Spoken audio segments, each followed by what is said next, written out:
Ambotya tetuli bulungi n'akamu. Lwaki? Lwaki atufukidde Lwasa? Atafuuse ekimwe mu bye ebintu. Agenda yenju byambo twabye ebintu bye. Lwasa agenda tugamba twabye ebintu twabimujje mu nsawo. Yatuwaki. Alina lisita balagenti Lwasa yatuwa ku bintu. Ng'oli munyiivu nnyo mwali obukadde asatu. Lwasa buli mukazi yagamba yaba alina mulekawo. Buli Lwasa yafera abakazi. Bukadde asatu yagatuwa kukola ki? Fete twesobola. Bote yabawa sente. Wano sasa wali mmotoka. Weri. Omuntu atalina sente agule emmotoka zino. Yatuwa zaaki? Kutegeka mikolo ne nga mikolo ki? Egy'okwanjula. Bw'obogenda okuwasa omukazi waabwe gwategeka isa. Yo wakyo olereza omuwala omuyita otya? Mwannyinazi. Vanessa Mwannyinazi. Soko tubule ekyali kitya? Lwasa fere.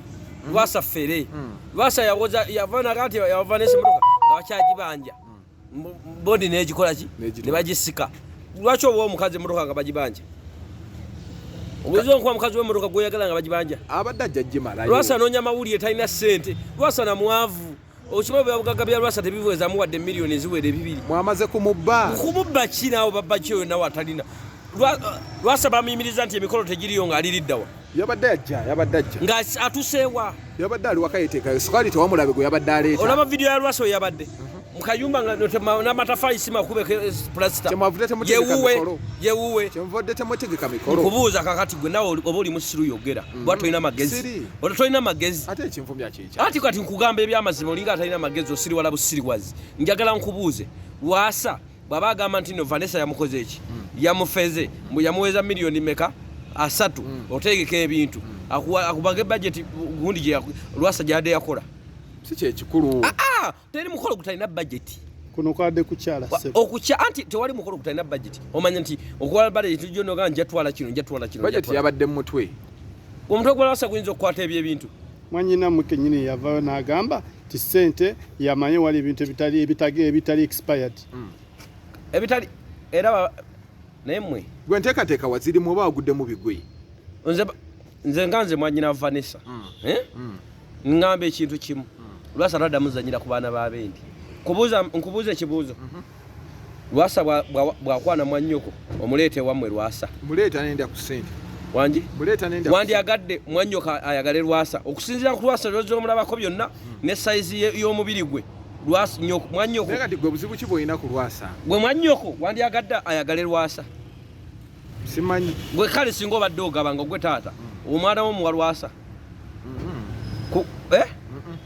Ku kapere ne Lwasa omwana wo muwani. Tewali gwe muwa. Mpaka Lwasa ssente. Muwa kapere.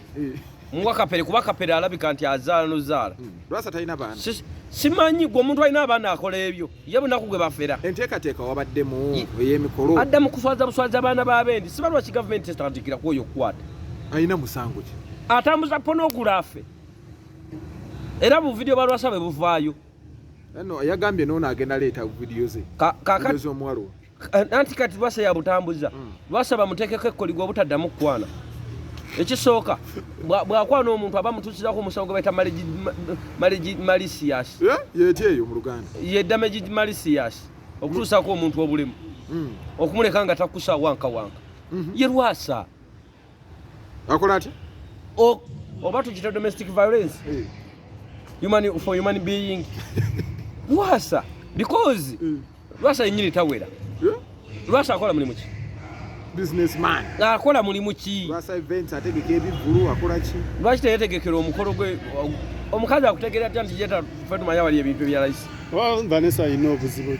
Jisa Bafana yamulekawo. John Black namulekawo. Abdul Mulasi namulekawo. Kati oba Lwasa talina buzibu muwe nnyoko. Kati golaganga mwannyinaze yalina obuzibu. Mugundi bamulekawo abakazi internet simuomu Lwasa babanga Lwasa yasoka kwerigira ku mwana muwala omulungi bwati atiba obutibi nabatanzi nadda ku balala mukazi wa Lwasa omukulu aliwa